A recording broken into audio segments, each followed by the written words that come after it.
اللہ تعالیٰ نے میاں بیوی کو ایک دوسرے کی خوشی اور سکون کے لیے بنایا ہے اور انہیں ایک دوسرے کا لباس بنایا ہے۔ جس طرح انسان لباس میں محفوظ رہتا ہے، بالکل اسی طرح اچھے، نیک اور دیندار جوڑے ازدواجی رشتے میں بالکل محفوظ رہتے ہیں اور انہیں دین و دنیا کی تمام خوشیاں نصیب ہوتی ہیں۔ اب اس رشتے کو ہونا تو ایسے چاہیے تھا کہ اس میں چاہے کتنی ہی دھوپ اور چھاؤں کیوں نہ آئے مگر پھر بھی یہ مرجھا نہ پائے۔ اللہ رب العزت نے میاں بیوی دونوں کے الگ الگ حقوق رکھے ہیں۔ اگر میاں بیوی اسلامی تعلیمات کے مطابق زندگی گزاریں تو یہ دونوں پرسکون رہیں گے۔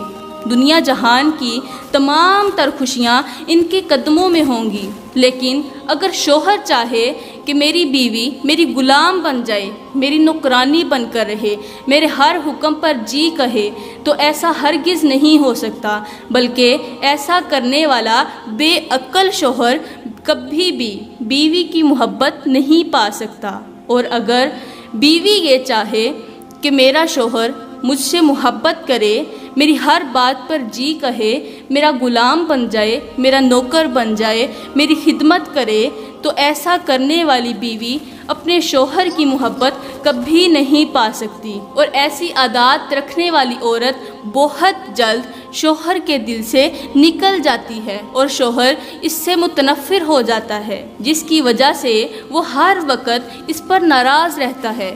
اور جس عورت پر اس کا شوہر ناراض رہے تو اس پر اللہ بھی ناراض رہتا ہے، تب تک جب تک یہ عورت اپنے شوہر کو راضی نہیں کر لیتی۔ میری پیاری اسلامی بہنوں، اپنے شوہر کو کبھی بھی یہ 5 جملے نہ بولنا۔ اگر یہ 5 جملے اپنے شوہر کو بولو گی تو مرنے کے بعد ان 5 عذابوں کی مستحق بن جاؤ گی۔ تمہاری دنیا اور آخرت اجڑ جائے گی، دنیا برباد ہو جائے گی، تم دنیا میں بھی تباہ ہو جاؤ گی، آخرت میں بھی تباہ ہو جاؤ گی۔ اس سے پہلے میں تمہیں ایک عبرت ناک واقعہ سنانا چاہوں گی۔ اس واقعے نے لاکھوں کروڑوں لوگوں کی زندگی بدل دی۔ وہ واقعہ کچھ یوں ہے کہ ایک خوبصورت حسین و جمیل عورت تھی۔ اللہ تعالیٰ نے اسے بڑے ہی حسن و جمال سے نواز رکھا تھا، بڑی ہی خوبصورت تھی، پیاری تھی، اور جو بھی دیکھتا اس کے چہرے کو، جو بھی کوئی دیکھتا اس کا دیوانہ ہو بیٹھتا اور بار بار دیکھنے کی تمنا رکھتا۔ وہ بہت ہی خوبصورت تھی، چہرہ اس کا بہت ہی زیادہ حسین تھا۔ جس قدر وہ زیادہ خوبصورت تھی اس سے کہیں زیادہ وہ عبادت گزار تھی، نیکوکار تھی، اللہ تعالیٰ کی ولیہ تھی۔ اب اس کی نیکوکاری اور خوبصورتی کے چرچے پورے علاقے میں ہونے لگے۔ علاقے کے لوگوں کو جب پتہ چلا کہ یہ عورت بڑی ہی خوبصورت ہے تو وہ اس کے دیدار کے لیے اس کے گھر آنے لگے۔ اسی علاقے میں ایک امیر شخص رہتا تھا۔ اللہ تعالیٰ نے اسے بہت زیادہ مال و دولت سے نواز رکھا تھا، وہ بہت امیر تھا، دنیا جہان کی تمام تر دولت اسی کے پاس تھی۔ جس قدر وہ زیادہ امیر تھا اس سے کہیں زیادہ وہ نیک دل بھی تھا، ذرا بھی غرور نہیں تھا اس کے اندر، وہ بڑا ہی نیک دل تھا۔ تو ایک دن کہیں جا رہا تھا، جاتے جاتے اس کی نظر اسی خوبصورت عورت کے چہرے پر پڑی۔ جیسے ہی اس نے دیکھا وہ تو اس کا دیوانہ بن گیا، وہ اس پر فرفتہ ہو بیٹھا، اپنا دل دے بیٹھا، وہیں پہ اس کا دل ہار گیا۔ اس نے کہا کچھ کا کچھ کرو، اس عورت کو ضرور حاصل کرنا ہے۔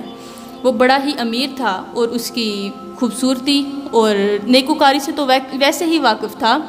اس نے کیا کیا، گھر گیا، جا کے اس نے نکاح کا پیغام بھیج دیا۔ نکاح کا پیغام بھیجا، عورت نے نکاح کا پیغام قبول کر لیا، دونوں کی شادی ہوگی، بڑی ہی دھوم دھام سے شادی ہوئی۔ جب شادی ہوئی تو زندگی کو ہنسی خوشی بسر ہونے لگی، زندگی کے خوبصورت لمحات گزر رہے تھے کہ اللہ کا کرنا ایسا ہوا، اس عورت کو کینسر جیسی مہلک بیماری لگ گئی، عورت بیمار رہنے لگی۔ چونکہ اس کا شوہر کافی امیر تھا تو اس نے اس کا کافی علاج معالجہ کروایا، اس نے بڑے بڑے حکیموں طبیبوں کو بلایا، ڈاکٹروں کو بلایا اور اس کا علاج کروانے لگا، بہت علاج کروایا۔ جو بھی کوئی کہتا کہ یہ حکیم اچھا ہے وہ اسی کے پاس چلا جاتا، اس کا علاج کروایا مگر بیماری نہ گئی۔ اب اس نے دم کروایا، بہت کچھ کروایا، اللہ والوں کو بلایا، اس سے دعائیں کروائیں، مگر بے سود رہا۔ جب اس کی بیماری نے اس کی جان نہ چھوڑی تو شوہر بیچارہ مایوس ہو گیا۔ پھر ہوتا تو وہی جو اللہ کو منظور ہو، اور ایسا ہی ہوا۔ ایک دن آیا کہ مہلک بیماری نے موت کے فرشتے کو بلایا اور اسی کی دبوچ میں اسے دے دیا، میاں بیوی کو جدا کر دیا، لڑکی کا انتقال ہو گیا۔ انتقال کے بعد جب عورتیں اس شریعت کے مطابق اسے غسل کفن دینے لگیں، ابھی عورتیں غسل دے رہی تھیں کہ غسل کے دوران انہوں نے دیکھا کہ اس کی خوبصورتی بدصورتی میں بدل چکی تھی، اس کا خوبصورت چہرہ بدصورت ہو چکا تھا، اس کا سفید رنگ سیاہ ہو چکا تھا، اس کی لاش کافی پھول چکی تھی۔ عورتیں دیکھ کر حیران ہو گئیں، ہر کوئی استغفر اللہ کہنے لگا، ہائے اللہ یہ کیا ہو گیا، یہ تو بڑی ہی خوبصورت تھی، یہ تو بڑی ہی پیاری تھی، اور یہ تو عبادت گزار بھی تھی۔ اب اس کے شوہر نے کہا کہ اس کی تدفین کرنے میں تاخیر نہ کی جائے، جلدی کرو اس کی تدفین کریں۔ جیسے ہی عزیز و اقارب نے اسے کندھے پر اٹھایا، اس کی میت کو کندھے پر اٹھایا، تو اٹھانے والوں کو یوں محسوس ہو رہا تھا جیسے انہوں نے کسی میت کو نہیں، کسی عورت کو نہیں، بلکہ کسی بھاری اور وزنی پتھر کو اپنے کندھے پر اٹھا رکھا ہے۔ خیر بہت ہی مشکل سے اس کی میت کو لے کر قبرستان پہنچے۔ قبرستان میں جا کر اس کی نماز جنازہ پڑھائی۔ جب تدفین کا وقت آیا، اس کی قبر کھودی گئی، لوگ قبر کھود رہے تھے تو انہوں نے دیکھا کہ اس کے اندر ایک سانپ اور بہت سارے بچھو بیٹھے ہوئے ہیں۔ سانپ کو دیکھ کر ان کے رونگٹے کھڑے ہو گئے، جلدی سے وہ قبر بند کر دی۔ وہ قبر بند کی، دوسری جگہ کھدائی کرنے لگے، آخر اسے دفنانا تو تھا نا۔ دوسری جگہ قبر کھودی، اس قبر کے اندر پھر سے وہی سانپ اور وہی بچھو بیٹھے ہوئے ہیں۔ لوگوں کی چیخیں نکل گئیں کہ یہ کیا ہو گیا، یہ کیا ماجرا ہے۔ اب اس کو بند کر کے تیسری جگہ قبر کھودی۔ جب تیسری جگہ قبر کھودی تو لوگوں کی پاؤں تلے زمین نکل گئی۔ جو اس کے اندر منظر تھا، وہ منظر دیکھ کر ان کے پاؤں تلے زمین نکل گئی۔ دیکھا کہ قبر کے اندر وہی سانپ جو پہلی قبر میں ملا تھا، سانپ اور بچھو بیٹھے ہوئے ہیں۔ لوگوں نے قبر چھوڑی، بھاگتے گئے مولوی کے پاس، مولوی صاحب یہ ماجرا پیش آ گیا۔ پورا ماجرا سنایا۔ مولوی نے جب پورا ماجرا سنا تو کہا کہ تم جیسے بھی ہو اسی قبر کے اندر اسے دفن کر دو، کیونکہ تم جتنی بھی جگہوں پہ قبر کھودو گے اس کے اندر یہی سین نظر آئے گا۔ اب وہ لوگ پریشان۔ مولوی نے کہا یہ کوئی سانپ نہیں، یہ کوئی بچھو نہیں، بلکہ یہ اس کے عملوں کا نتیجہ ہے۔ لوگ پریشان کہ یہ تو بڑی ہی حسین و جمیل تھی اور عبادت گزار تھی، تو اس نے کون سے برے اعمال کر دیے کہ اس کی قبر میں اتنا بڑا عذاب آ گیا۔ خیر قبرستان گئے تو جب اسے لحد میں اتارنے لگے تو جیسے ہی ایک شخص اسے لحد میں اتارنے کے لیے قبر کے اندر اترا تو قبر میں اتنی تپش تھی، اس قدر گرمی تھی کہ اس تپش کی وجہ سے اس کے دونوں پاؤں جل گئے، جل کر راکھ ہو گئے، اس قدر تپش تھی۔ جلدی سے باہر آیا تو کسی بھی حال میں اسے دفن کیا، اور اب لوگوں کے ذہن میں صرف ایک ہی سوال گردش کر رہا تھا کہ آخر اس نے ایسے کون سے گناہ کیے ہیں جن کی وجہ سے اس قدر عذاب نازل ہوا۔ جب تدفین ہو گئی تو اس کے شوہر کے پاس گئے، جا کر کہا کہ ہمیں بھی بتا کہ تیری بیوی ایسے کون سے گناہ کرتی تھی کہ جن گناہوں کی وجہ سے آج اس کے اوپر اس قدر عذاب نازل ہوا۔ تو اس کے شوہر نے کہا کہ جو کچھ بھی ہوتا رہا میں چپ کر کے برداشت کرتا رہا۔ تو انہوں نے کہا نہیں جی وہ تو بڑی ہی نیکوکار تھی، وہ تو عبادت گزار تھی۔ تو اس کے شوہر نے کہا کہ ہاں وہ عبادت گزار تھی شادی سے پہلے، شادی کے بعد ساری کی ساری کہانی الٹ ہو گئی۔ کہا وہ کیسے؟ اس نے کہا جو کچھ بھی ہوا میں نے برداشت کیا ہے، میں نے اس پر صبر کیا، تو میں کسی کو بتانا تو نہیں چاہتا تھا کیونکہ وہ میری بیوی تھی، میں اس کا راز فاش تو نہیں کرنا چاہتا تھا، مگر اب سب نے جب دیکھ ہی لیا ہے، جب اللہ تعالیٰ نے سب کو دکھا ہی دیا ہے تو پھر میں تمہیں بتا ہی دیتا ہوں کہ کیا ماجرا تھا، وہ کون سے گناہ کرتی تھی۔ خدا را یہ گناہ جو میں آپ کو بتاؤں تو یہ اپنی عورتوں کو ضرور بتانا اور انہیں روکنا ان کاموں سے، تاکہ وہ اس عذاب سے بچ سکیں۔ اگر وہ ایسے گناہ کریں گی تو پھر وہ بھی اسی عذاب کی مستحق بن جائیں گی۔ تو اب اس کے شوہر نے بتایا کہ وہ 5 ایسے جملے بولا کرتی تھی، ہر وقت ایسے جملے بولا کرتی تھی کہ جو میرے دل پر لگتے، مجھے پریشان کرتے، مجھے تکلیف دیتے۔ تو انہوں نے کہا جلدی بتا کہ وہ جملے کون سے ہیں۔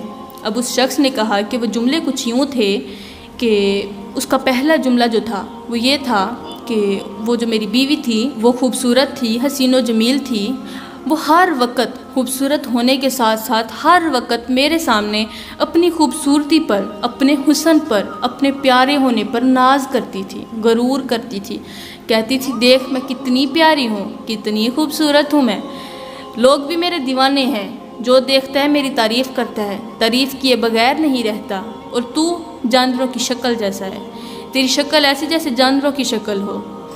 تو اس کا یہ جملہ مجھے بہت ہی تکلیف دیتا تھا، حالانکہ میں اس کی ہر خواہش پوری کرتا تھا، وہ جو کہتی اس کے کہنے سے پہلے پوری کر دیتا۔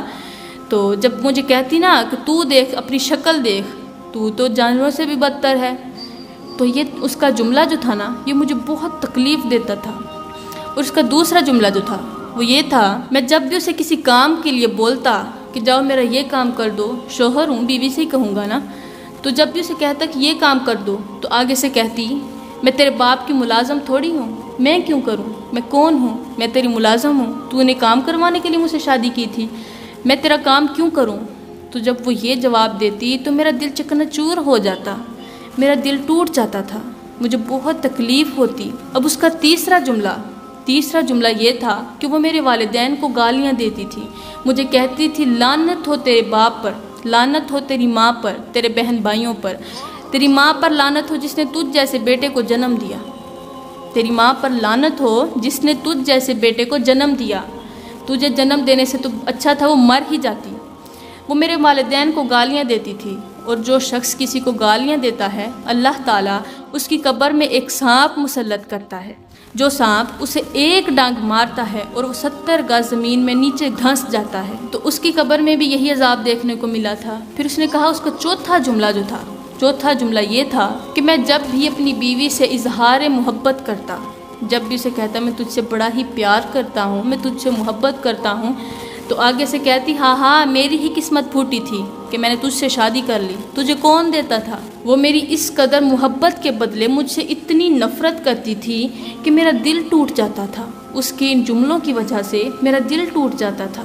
خدا را کبھی کسی کا دل مت دکھانا، کسی کا دل مت توڑنا۔ اس کا 5واں جملہ یہ تھا کہ میں اس سے جب پوچھتا کہ تم مجھ سے محبت کرتی ہے، کہ تیرے دل میں بھی میرے لیے محبت ہے، تو آگے سے جواب دیتی کہ تجھ سے محبت کرنے سے تو بہتر یہی ہے کہ بندہ کسی جانور سے پیار کر لے، کسی کتے سے پیار کر لے۔ بس اس کے یہی جملے جو تھے نا، یہ 5 جملے ہر وقت مجھے اذیت میں مبتلا کرتے تھے۔ اور جب وہ کہتی تھی نا کہ تو بڑا ہی بدصورت ہے، وہ دن میں ایک بار نہیں کئی بار یہ جملے بولتی تھی، اور میرا دل اتنی بار ہی دکھتا تھا۔ جب بھی کوئی جملہ بولتی میرا دل دکھتا، اذیت دیتا، مجھے پریشانی دیتا، مجھے تکلیف دیتا، میرا دل ٹوٹ کر چکنا چور ہو جاتا۔ کیا محبت کرنے والوں کے ساتھ بھی ایسا کیا جاتا ہے؟ ہرگز نہیں۔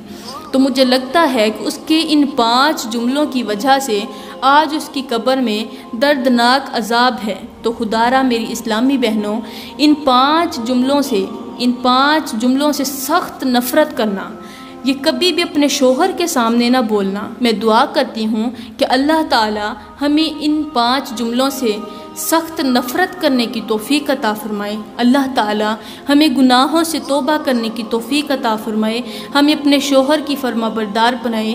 آمین ثم آمین، وما علینا الا البلاغ المبین۔